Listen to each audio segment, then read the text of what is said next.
Good morning. Welcome back to the Messy Cook. Today we are going to do a shelf-stable zesty salsa. So this is a little bit spicy. You can adjust the heat how you like. I have a whole pile of tomatoes that I got out of my garden in the last 2 or 3 days. I need 10 cups of chopped tomatoes. And I will show you the recipe at the end. Now it does say you are supposed to peel them. I'm not going to. I'm not bothered by a little bit of texture if I get a little tiny piece of skin. So what I've done is I've taken the tops out. I'll show you here on one. Just taking the top out. You're going to scoop that out of the top. These could probably be a little bit more ripe. That's okay though, because this is going to get cooked down.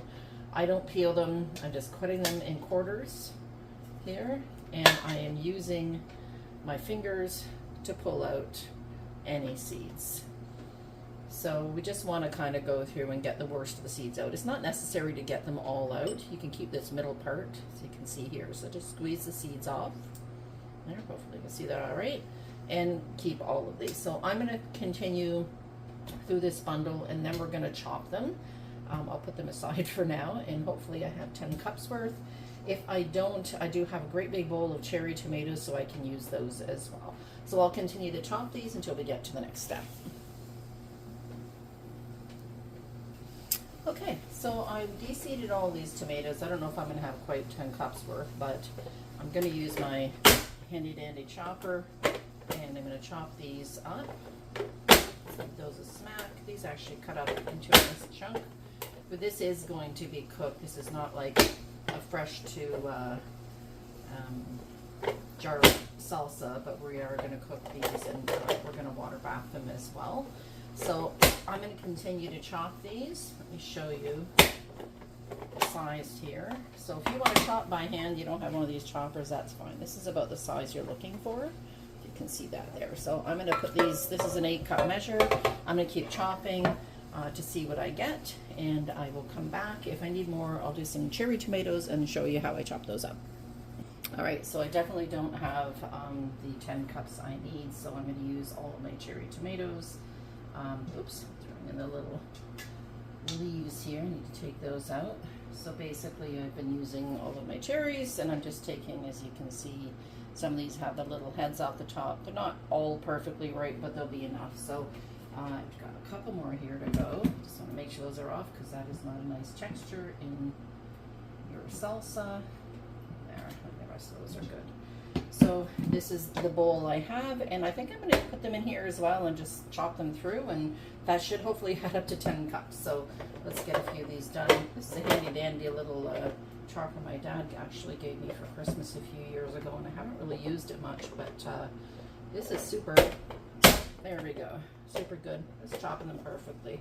You can also quarter these if you want, so I'm going to put 5 or 6 on there, chop it through, and there you go. So this chopper has oops, big hole one, which is what I'm using for the tomatoes, because we want it a little bit chunkier, because like I said, we do cook it down.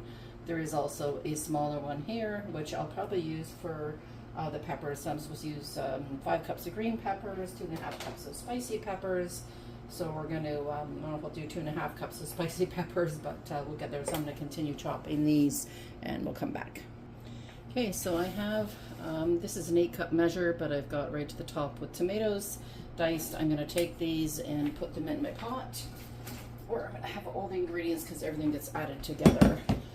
The next ingredients are onions and peppers. So I'm going to start with the onions. I'm going to put in a smaller dice, because I think that the larger dice here should be strictly for the tomatoes, and the smaller dice should be for the onions. So I need, let me just see my recipe here, 5 cups of chopped onion. So I have a mixture. I've got some just regular yellow cooking onions. You can use whatever you like. You can use the sweet ones, regular ones, whatever. And I'm trying to use as much from my garden as I can. So I have a whole pile of fresh green onions. So I've trimmed them and washed them. Be sure, no matter what you do, you wash all of your produce really well first. If you've bought it from the grocery store, it's not from your garden, my recommendation would be put it in a big bowl or fill up your sink, sprinkle with some baking soda, a little bit of vinegar, swish it around, add some room temperature water and let it sit for about 15 minutes. That will take all the grit and grime and people's fingerprints and whatever off of them. So we're going to get to chopping these onions, and again I'm going to just do the same thing here and smack it through. So I'll show you. This is going to be a smaller dice, so we want 5 cups. Like I said, it's going to be a mix between regular onions and my green onions. I will just chop by hand. So I'm going to continue doing these, and we are going to come back and show you where we're at for the next step. Okay, so I chopped up 5 cups, as you can see there, of onions. So I used, now the recipe does call for just regular onions, but I wanted to use some of my spring onions from my garden, so that's an option for you. If you don't want to do that, that's completely fine. Just use the white onions. So we're just going to add this to the pot. And next, I'm going to get my regular peppers, or they're calling for green. I'm going to do a mix of green and orange, and I have a yellow one if I need more. Again, I'm going to use the small chop on these, and I do have to cut them down a little bit because I've cut them much too large. So we'll just cut these down a bit and smack them through. You know, you can, like I said, you can cut these by hand, but honestly, this is pretty quick. So, you know, is it comfortable on your hand? Not really, but I'm just going to continue to chop with that. So I'll finish these and we'll keep going. Okay, so I have 5 cups of chopped peppers. I used one big orange, and I think I did 2 very large green peppers. Like I said, you can use a mix of whatever color you have or whatever color you want. If you're growing them from your garden, just use what you have. If you're buying from the grocery store, personally, I like just a variety of color in my things. So, yeah, I like to do the variety of colors. So I'm going to stop using the chopper now. I'm going to show you the items from my garden. So I have, these are like a hot, Hungarian hot. These are little jalapenos. They're not growing very large this year, but I did see something on the internet the other day, and I don't know how true this is, so I may have to test it. I don't know if you can see there. See those little lines on there? So I was told that when those lines come on, that's a hotter pepper than something like this little guy who doesn't have any lines on it. So I might have to test that. So what I'm going to do is, we're supposed to have 2.5 cups of hot peppers. So I'm going to do a mix of jalapenos and some of these banana peppers. I am actually going to try one of these ones with all the lines on it to see what kind of heat it is. If they are really hot, I'm not going to bother including any of the seeds. These I'm going to do, actually I'll put some gloves on and I'll come back. I'm going to do those by hand. Okay, so I've got my gloves on, and what I'm going to do is I'm going to start with some of these Hungarian hot peppers. Now I know that these are very hot, so I'm going to just actually grab a little bowl here. I'm just going to discard the seeds. I'm also going to keep a few of them because this way I can either add some more heat if I want, or I can just use them for next year for planting, so I can try some of those out. So literally use your thumb, pull the seeds out, etc. And cut the top off, slice down, I'm trying to show you here, slice down the middle, end to end, and then literally, let's move this to here. I'm just going to use my fingers, pull out all the seeds. I want to pull out the veins as well, because those veins hold a lot of heat. So I'm going to do, I think, maybe 4 of the Hungarian hots, and then I'm going to get to the jalapenos. We'll do 4 or 5 of those. We'll get those chopped up. I'm going to do the same thing with them now with the jalapenos. I'm going to test, so I'll do it on camera and let you know how hot they actually are. So like I said, we just want to pull these veins out. These are quite spicy. And we'll have another video coming up this week. Probably going to film tomorrow for pickled peppers. So pickled jalapenos, pickled banana peppers, or Hungarian hots, whatever you like to call them. These are Hungarian hots. I think they're pretty close to a banana pepper. It's the same thing, but these contain just a little bit more heat in them. And what I use those for is I pickle them up and I use them for the winter for my pizza. You can throw them in chili, if you're doing nacho chips, whatever you like. So I'll continue.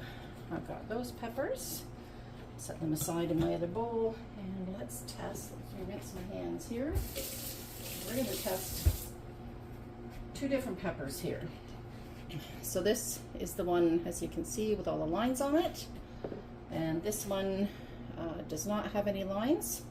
And according to the lady online, the pepper with the lines is apparently way more spicy. So for now, I'm going to drag the seeds out of it. The reason too I'm using the gloves, just grab a pair of rubber gloves, grab a box from the dollar store or whatever you like. This is a spicy one, apparently spicy one. The reason I'm using those gloves is because the peppers actually have a fair amount of oils in them, and I don't want to get it on my hands and then accidentally rub my eyes or my nose or my face, because it will burn. I am going to take the ribs out of these as well, and I'm going to just grab the rest of those seeds, and what I'm going to do is I'm going to rinse them so I don't actually burn my mouth right out. Okay, this is the apparently not spicy. Take that off. The apparently spicy one on the right. And I'm going to just, I'll show you the size I'm going to cut them in first of all. I don't want these really big. Like, this is why I didn't do these in the chopper. So look at those. These are the apparently not so spicy ones.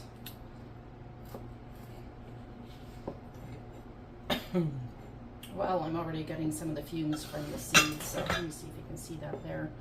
So I just want to dice these like big enough to see, but not so big that if it is really spicy, you're going to get a bad kick from it. So this is kind of the size here. So that's what we're looking for. You can do bigger, smaller. This is the one that's apparently not so spicy. Oh, well, yeah, that's got a kick. Just gonna put that in the bowl with the other ones. Whew. And that's with no seeds, so I don't think I'm gonna be adding seeds in. So this one here is the one that the girl says is super spicy. So let's do a small piece, because if it is, then I don't want to burn myself. So, ooh. Oh, yeah, there's definitely some truth to that. Ooh, that's got a kick. So I'm just going to continue to dice these up. Again, let me show you the size. If you like really hot salsa, go ahead and leave the seeds in and the veins. I'm not doing that. This is the size I'm looking for. So between a mix of jalapenos and the Hungarian hots. Ooh, I'm going to try the Hungarian hot and see how hot that one is too. Let me rinse my hands and get the oil off from the jalapenos and try that.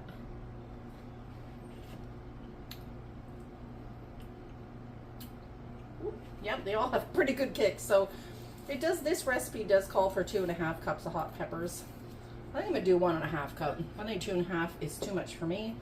The other nice thing about this is, if you don't want to do it too spicy, you can always add spice when you're serving it. You can put in some fresh chopped jalapeno or whatever hot peppers, or add in some Tabasco sauce, that sort of thing. So you can do that as well to up the heat when you're actually serving it.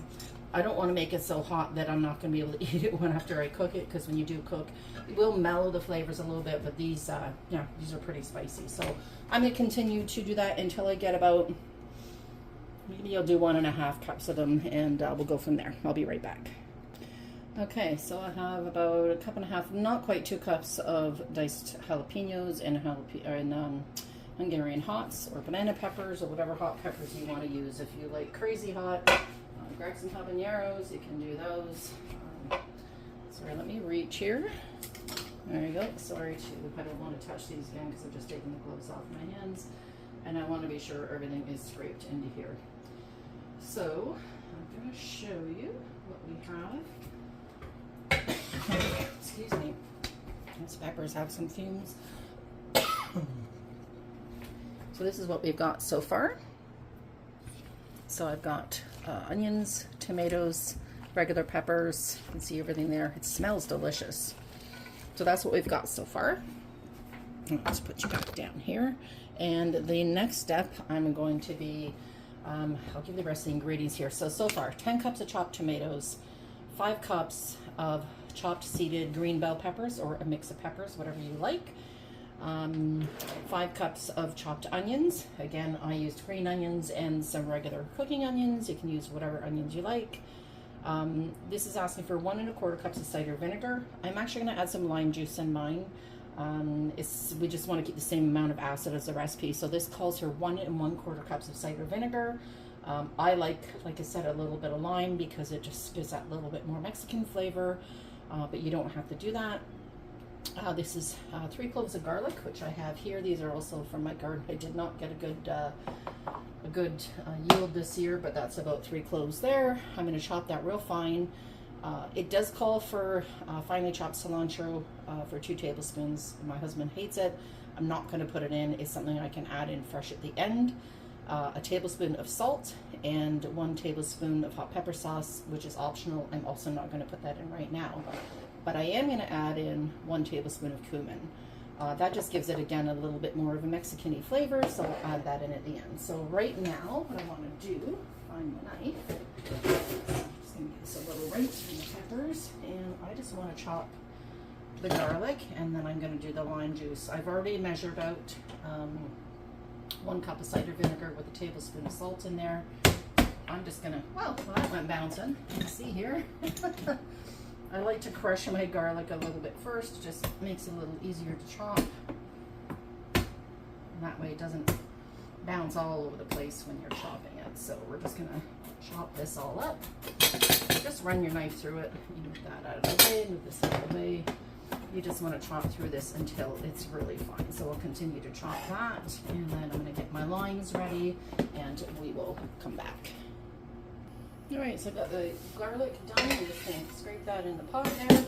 Next, we're going to do a 1/4 cup of lime juice. So we're just going to quarter these, and I'm going to pop them in. And I just want to get this to 1 1/4 cups. So we're just going to squeeze away here. May only need a couple because honestly, these are pretty juicy. They're not the newest limes, but they're still fresh. But yeah, use as fresh as you can get your hands on. And I think that's it, believe it or not. Let me see. That's, oh no, I'm going to do one more small one because that hasn't quite brought me up to a 1/4 cup. So you want to be sure, you want to make sure you have the acid you're supposed to.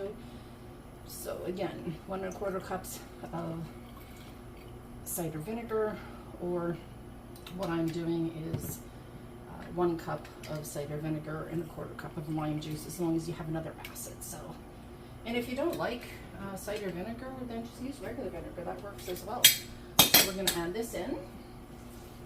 Pour that right on top. It has some salt stuck in the bottom. Oh no, I didn't put salt in it. Here's the salt. So 1 tablespoon. I'm using coarse salt, called pickling salt. You can use regular, I guess, would work fine. Sorry, I thought I put that in, but I didn't. So there we go. I'm going to add in, you know what, I'm going to add in a teaspoon of cumin. It's ground. If you have cumin seed and you want, you just grind that up. So I'm going to put that in just to give a little extra flavor there. And I think that is everything. So let me show you the recipe here. Just, sorry, so you can actually see. This comes from the Bernardin Book of Canning. So take a screenshot there if you like, and if you have any questions, feel free to let me know. So I'm going to get this on my stove, and I'll get the camera moved around so we can see what's happening, and go from there. Okay, so I am back. I'm going to take my spatula out of there, and I'm going to change to the big old wooden spoon. So I'm going to show you here all of our ingredients. Now, there's not a lot of liquid in this, and that's fine. So what the instructions basically say is bring this up to a boil and turn it to medium heat. I'm sure I have this right here. Put everything together, bring it to a boil over medium-high heat. So I'm going to go to medium-high, which is about 7 on my dial, so medium-high heat. Once it comes to heat, you're going to reduce it down just to keep it boiling, but not like boiling crazy.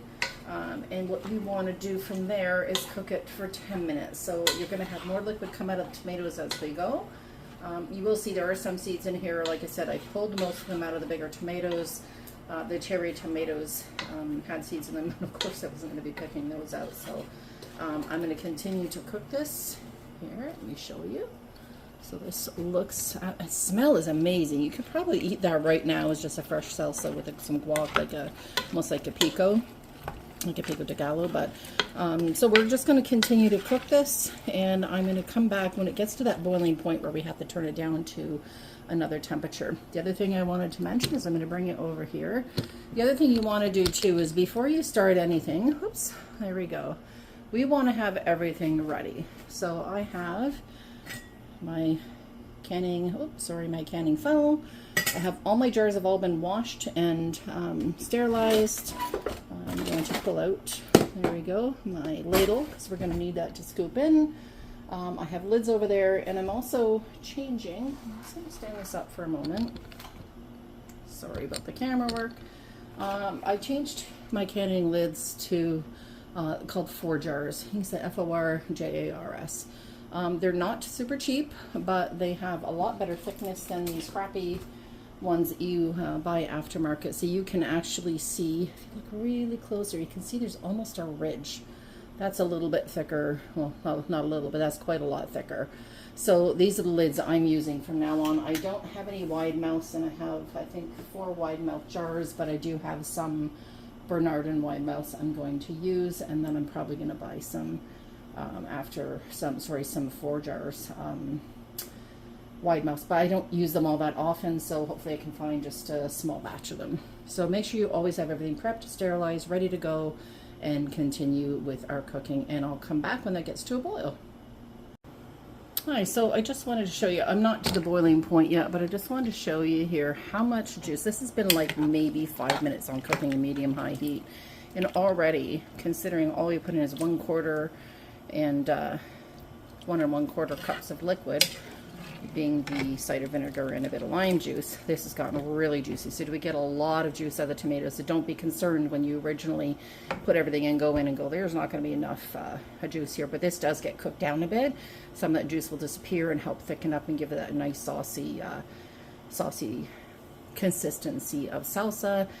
This smells amazing right now, and I'm glad I put the cumin in. It tastes amazing. If you don't like cumin and you do like cilantro, but you don't actually have like cilantro leaf, you can grind up some coriander, maybe put a teaspoon of ground coriander in there. Again, I'm not putting that in because my husband doesn't like the flavor, but it's also something you can add in when you're ready to serve. So we'll come back when this is boiling.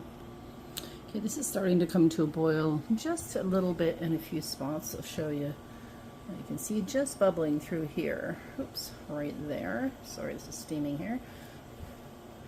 So we want to get that to a full rolling boil. So you can see when we stir it, it's still bubbling, which it's not doing. So we're going to continue to cook this for a few more minutes. Sorry about the steam there. That helps. There we go. And we'll get this up to a boiling, and we'll get this simmering after that. So this is boiling away. I've turned it down a little bit. We're going to keep it simmering. I'm going to put the timer on for 10 minutes, and we're going to come back after 10 minutes. Some of this juice here should be thickening up. Sorry, my hammer work is terrible here. Let me put my timer on for 10, and we'll come back when that is all simmered down a little bit. See you in a few minutes. While this is simmering down for the 10 minutes, what I've done is I've put a big pot. I've actually used my pressure canner pot on for to heat the water up. It's steaming pretty good now, so I'm just going to keep it at temperature. I don't want it to be scorching hot. I'm going to finish the salsa. It's supposed to make about 12 jars, and then what I'm going to do is I'm going to water bath it. So you'll see I have one of these in the bottom, because you need something on the bottom to separate from the bottom of the pot, otherwise the jars will just crack. So we're going to keep that warm. I do have another kettle on just in case. This does do 2 layers, so once I get my first few jars in the bottom, if I have too many, I can put a second layer in here in the middle, and it'll sit on top, and then put more jars on top. As long as they're covered with water by about at least a centimeter, they're fine. They do need to be water bathed for, I believe, 10 minutes, but we'll touch on that when we get there. While that's cooking too, I'm just stirring occasionally. I do want to show you a little trick that I saw online, which actually is, I think, is pretty handy. There seems to be controversy and non-controversy and talk of whether or not you should be sterilizing your lids. I've always sterilized my lids. I usually just put them in a bowl and put boiling water over them. I saw something the other day that actually I thought was pretty good. And basically what you do while your water here is boiled or boiling, literally just swish your lids in there. This is pre-canning, and basically all you're doing is you're sterilizing. So once that's done, you can put these right on the jars.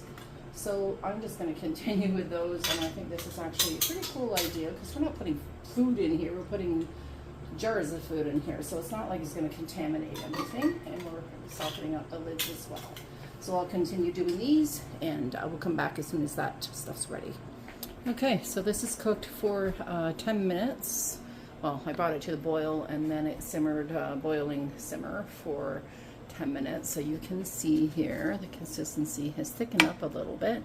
Still a little bit watery. So what I'm going to do is, as I put it in the jars, I'm going to drain some of the liquid off, and then I'm going to make sure they're topped off. So let's start here. Let me see if I can get the camera at an angle where you can see everything. That should be pretty good. So I'll start with this one here. So we're going to drop that in. So all the jars have been warmed up. I dipped them in the water just to, not to re-sterilize because they're already sterilized. I do them in the dishwasher and that sterilize them right there. But I basically do that, and I'm going to do about a 1/2 inch head space. So this is what you're looking for. What I like to do is make sure, let me find, well, let's use this one here, just to make sure everything's kind of under liquid. So that's basically what I'm looking for. Also, as I cap, there's two things that I do. One, I use a chopstick. You can use a debubbler if you have one of those. Hopefully you can see here. What we want to do is poke down the sides and the center. We want to make sure that all the air bubbles out, because if you don't have the air bubbles out, what happens is when you put it in the water bath, they could explode. You don't want that to happen. So I have a clean cloth here. This is white vinegar, which I'm going to squeeze a little bit out. I'm also going to wipe the entire rim in case I've dripped anything on that. So you want that completely clean. That ensures a good seal. We're going to put that lid on, and I'm going to take the canning lid and put it on finger tight. I don't want to wrench on it. I want to make sure it's a good finger tight. So I'm going to continue to fill these, and we'll see how many jars we end up with. This recipe does specify 8 2-cup jars. I don't think we're going to get quite that much, but whatever we get, I'm going to be happy with because it's more than I had before. And again, most of this stuff came from my garden, so it's almost free, and I'm quite content with that. So let's see here. I'm going to add a little more juice. There we go. So let me continue with these. Leave that 1/4 inch headspace, debubble, wipe the rim, and then we'll get to the water bath process. The other tip I do want to tell you is there's some rule of thumb here, and these are just basics for when you're canning. That's just popping because it's hot. The basic process is hot product, warm jars or hot jars, and hot water bath or pressure canner. You don't want to take a cold product and put it into very hot or almost boiling water, or put in a cold product into hot jars, because all will happen there is the jars are just going to crack, and you don't want to have an episode you know, where you're losing the contents of your canning and all of your hard work. So I'm just going to continue adding these jars in. These are the wide mouths I had. I don't really have a lot of those, but you know, that's okay. I don't really need them. So I'm going to continue jarring, see how many I have, and we'll go from there.